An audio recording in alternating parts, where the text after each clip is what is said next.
Mesdames et messieurs, bienvenue dans cette nouvelle vidéo. Aujourd'hui, on continue notre série sur les constellations d'astrologie indienne et on va attaquer le Verseau. Alors bien entendu, il s'agit, comme d'habitude, vous savez maintenant en astrologie savante, de l'ascendant Verseau particulièrement ou de la Lune en Verseau et pas du tout du Soleil en Verseau.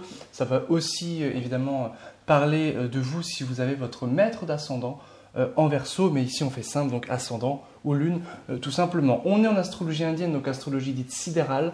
N'hésitez pas à aller vérifier vos placements si vous ne les connaissez pas sur AstroThème et vous sidéralisez le thème pour connaître vos placements en sidéral, puisque les placements en astrologie indienne seront exactement les mêmes. Donc je rappelle que vous retirez 23 degrés si vous êtes né au 20e et 24 degrés si vous êtes né au 21e siècle par rapport à vos placements en occidental. Allez, on commence cette vidéo, mais avant quand même, eh bien, vous pouvez télécharger la fiche récapitulative de la vidéo si vous voulez l'imprimer, pourquoi pas, ou simplement la télécharger. C'est possible, j'ai travaillé un petit peu, donc ça me fait plaisir, n'hésitez pas à la télécharger. On commence avec Saturne qui rentre dans la constellation des Poissons le 29 mars 2025, et il va y rester jusqu'au 3 juin 2027, ce Saturne. Donc pour vous, les Poissons, c'est quoi? C'est votre maison 2, et Saturne, c'est vous-même. Donc, on a ici l'idée que vous allez chercher l'argent. Parce que la maison 2, c'est l'argent. Ce sont les finances, les biens. La maison 2, c'est, vous savez, on est en maison 1, on est le bébé qui naît, et en maison 2, eh bien, le bébé qui se nourrit. Donc, c'est l'alimentation, la maison 2. Donc, c'est l'argent qu'on a pour s'alimenter. C'est l'argent des besoins primaires, primitifs. Et Saturne en 2, c'est l'idée d'aller vers cet argent, d'aller vers ses besoins primitifs, hein, ou plutôt de cette survie, ce besoin de survie. Et évidemment, Saturne, c'est à la manière de Saturne, donc c'est avec du travail, avec de l'effort, ici. Donc ça peut aussi, parce que Saturne régira votre maison 12, hein, pour vous les ascendants Verseau, ça peut fragiliser vos biens matériels. C'est-à-dire qu'il peut y avoir une dépense. Alors la dépense peut tout à fait être voulue, hein. Ça peut être, on achète un bien immobilier, on achète quelque chose qui nous fait plaisir ou dont on a besoin, mais ça, généralement, Saturne qui transite dans la maison 2, donc ici en Poisson, tend à perturber le domaine financier, en ce sens qu'il peut y avoir un petit trou dans le compte en banque. Donc ne pas hésiter, avant le 29 mars 2025, à bien économiser, à bien travailler cette question financière. Saturne, c'est aussi l'économie, hein, attention, parce que surtout s'il est bien positionné dans votre thème, notamment s'il est en lien avec Jupiter, qui est le maître de 2, ça favorisera quand même les finances, mais à la manière de Saturne. Ça veut dire qu'il peut y avoir un délai peut-être dans la manière dont on peut gagner de l'argent, dans la manière dont on peut recevoir de l'argent sur notre compte si on attend des paiements. Par exemple, Saturne va avoir tendance à retarder un petit peu tout ça. La maison 2, c'est aussi la gestion financière. Donc Saturne, c'est le gérant. C'est lui qui gère les finances. Donc c'est l'idée que vous pouvez, entre 2025 et 2027, et ça va commencer en mars 2025 ici, notamment quand Saturne, évidemment, si et seulement si Saturne est réellement activé dans votre thème, hein, c'est-à-dire s'il est en période, sous-période ou interpériode. Donc ça, on le sait grâce au logiciel d'astrologie que j'utilise. J'utilise Olympia et AstroInd pour l'astrologie indienne. Et donc Saturne, ici en Poisson, viendra nous renseigner sur une gestion économique, une gestion financière. Hein, peut-être qu'on va être obligé de mieux gérer son argent. On fera attention à son argent, c'est l'idée. On peut aussi faire des dépenses par rapport à sa santé, des dépenses par rapport à soi-même, des dépenses qui nous font plaisir, des dépenses par rapport à son physique, à ses vêtements, à ce qui nous fait plaisir au niveau de l'apparence, par exemple. Et ça peut être aussi des dépenses reliées à l'investissement. Saturne en Poisson ici pour vous. Ça peut être on récupère de l'argent qu'on a investi, mais avec du temps. Vous voyez, il y a un petit peu cette idée-là, mettre de 12 en 2. Alors, la maison 2, c'est aussi l'alimentation. Donc, le Saturne, lui, il vient donner une petite restriction.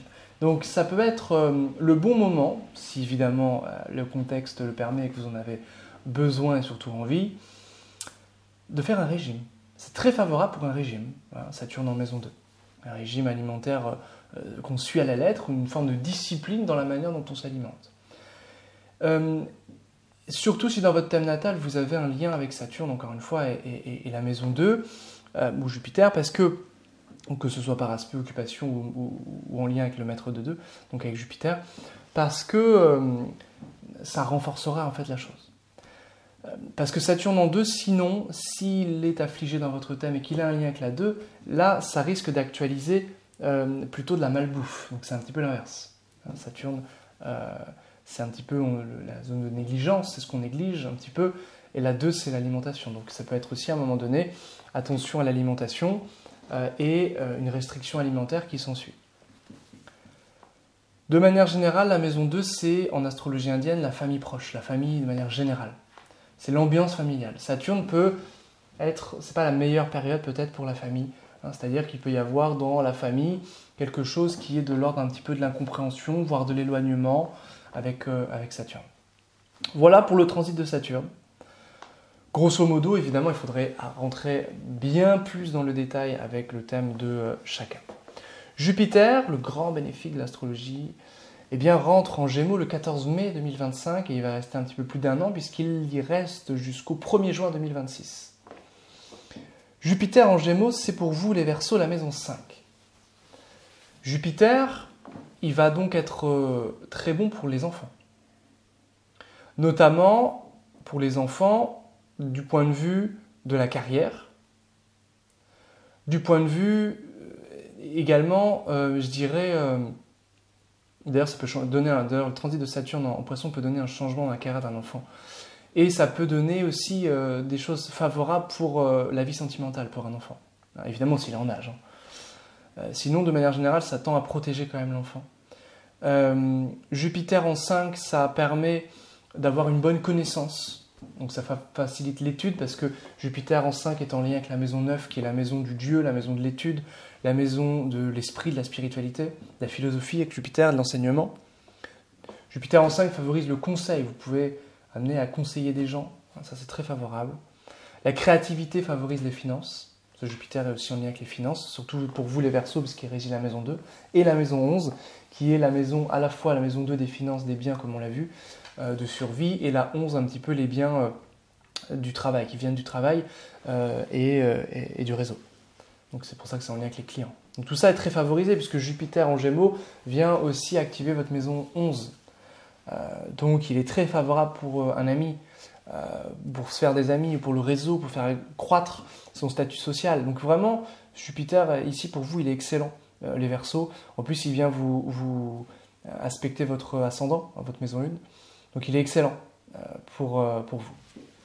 Il vous donne de la joie de vivre en fait, ce Jupiter ici en Gémeaux, puisque la maison 5 c'est également la manière dont on s'identifie au monde et la manière dont on apprend.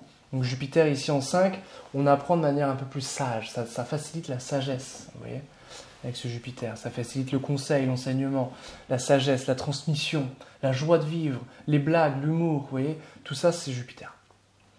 Donc ça, c'est très très sympathique.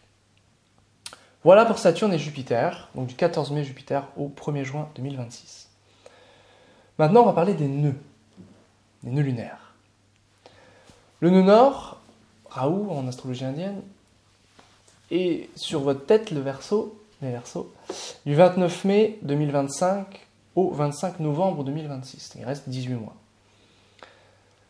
Le nœud nord, il met en évidence le domaine en question. Donc là, c'est vous qui êtes mis en évidence. S'il vous met en évidence, ce qui est à l'opposé, le nœud sud, c'est la zone de négligence. Donc vous allez faire beaucoup plus attention à vous, à votre santé, à votre destin, à votre vie, à votre existence, à votre corps, à vos connaissances, à votre vie en fait, plutôt qu'à vos relations. Parce que le nœud sud en Lion, c'est vos relations. Donc vous pouvez négliger des relations de manière générale et vouloir vous concentrer sur vous-même. Faire preuve un petit peu plus d'égoïsme, qui n'est pas du tout un mal en soi, surtout si c'est pour ensuite faire quelque chose de beau, de bien et de vertueux. Donc, le nœud nord en maison 1, en Verseau, favorise l'introspection, la connaissance de soi, Bien entendu, le nœud nord, c'est aussi la zone d'inconfort. Donc ça peut être des grandes questions existentielles. Où vais-je? Qui suis-je? Qui se remanifestent, qui s'actualisent à ce moment-là de manière intense. C'est un flou profond sur soi-même, sur son existence, c'est possible ça, hein. Sur ce qu'on veut faire. Ça peut être un peu, voilà, l'avenir un peu flou, hein, Raoult en maison 1. Votre apparence peut changer aussi, parce que la maison 1, c'est soi-même, c'est le corps, c'est son physique. Et donc, l'apparence peut changer, les vêtements peuvent changer, le style peut changer, et il peut y avoir un côté un peu plus indépendant, un peu plus loufoque. Vous savez, aujourd'hui, on utilise, dans la modernité, on utilise beaucoup Uranus. En astrologie indienne, on n'utilise pas Uranus, parce que le nœud nord, en fait, Uranus a copié. On a mis des symboliques de Raoult, donc du nœud nord. En fait, Uranus, c'est quasiment la même chose.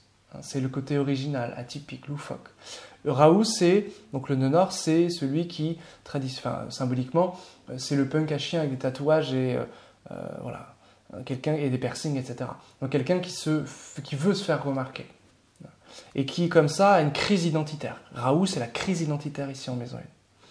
Donc ça peut être bouleversant, hein, ce Raoult en maison 1, pour l'existence, un changement comme ça du destin de l'existence. Ça, c'est pour vous les Verseaux, hein, 2025 jusqu'en novembre 2026, donc ça va durer quasiment sur 2 années, hein, 2025-2026. Donc mi-2025 et fin 2026. Vous pouvez aussi avoir peur un petit peu de tomber malade, hein, c'est une possibilité, parce que c'est le corps la maison 1. Et Raoult, donc le nœud nord, on y pense, une obsession sur le corps. Donc on n'a pas envie de tomber malade, donc on fait aussi attention beaucoup à son corps, à ce qu'on mange, etc.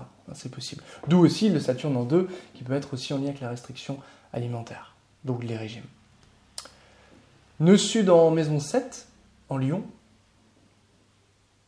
Là, évidemment, c'est la zone de négligence. Niveau concret, physique, c'est pas bon pour les relations. Donc c'est pas bon pour la relation de couple, surtout si votre nœud sud est activé.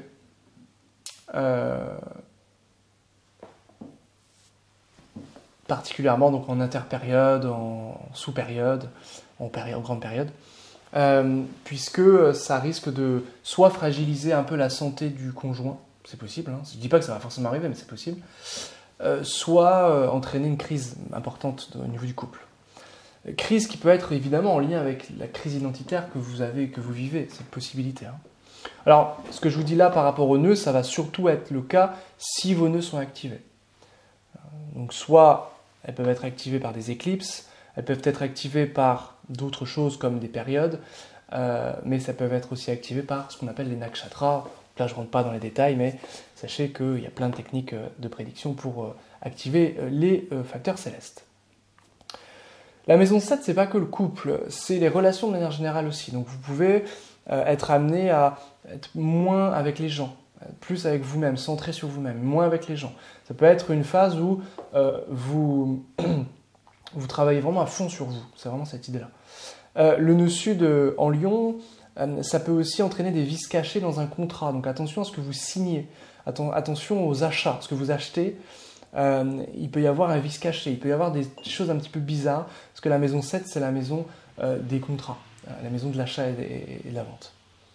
En revanche, au niveau subtil, la maison 7, c'est quoi? C'est les consultations, c'est la compréhension de l'autre, c'est le rapport subtil de l'être humain, des relations. Donc ça, il y a une très forte compréhension là-dessus. Il y a un don pour, limite, si vous voulez lancer des consultations, des choses comme ça c'est excellent. Le sud ici, ça épure totalement. On voit tout de suite le problème des gens. Pour un psychologue, par exemple, le sud en 7, c'est une bénédiction, hein. Voilà pour les nœuds. Voilà pour Saturne-Jupiter. On va finir avec le transit rapidement de Mars. Alors Mars, en fonction de si vous êtes né le jour ou la nuit, il va être plus ou moins sympathique. Donc Mars en Gémeaux, il peut entraîner des petites difficultés au niveau des enfants. Donc un conflit peut être possible avec un enfant ou une difficulté pour un enfant entre le 21 janvier et le 2 avril, donc en début d'année.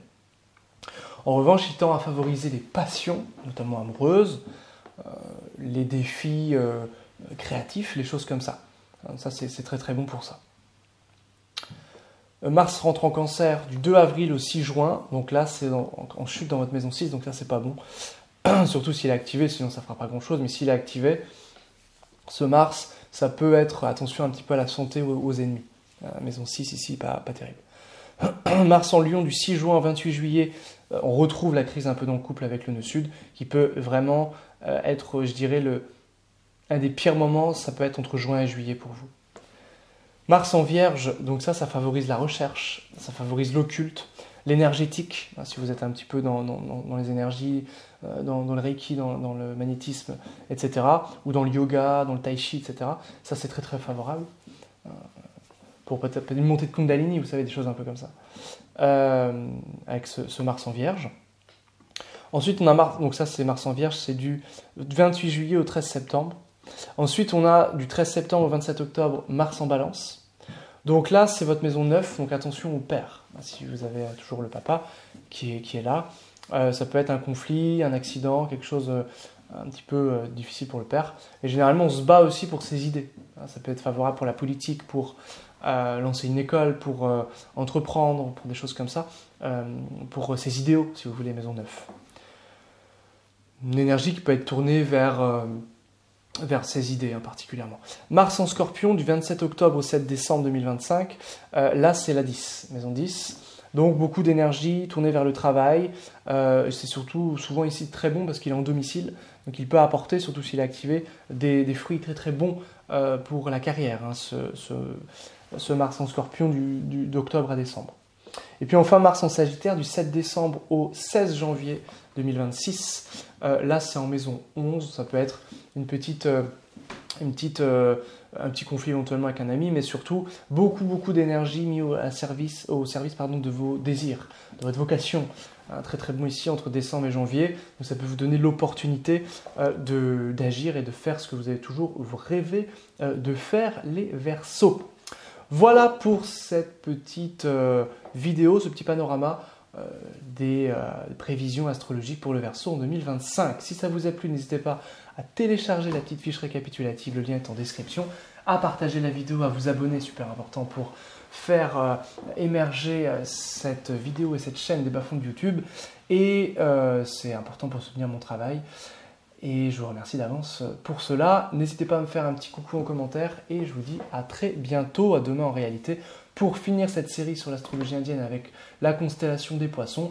Et ensuite, on refera d'autres petites vidéos. Et puis en décembre, on attaquera la série des prévisions astrologiques, non plus pour les constellations, mais pour les signes astrologiques. Voilà, vous savez tout. Je vous dis à très vite et prenez bien soin de vous. Bye bye.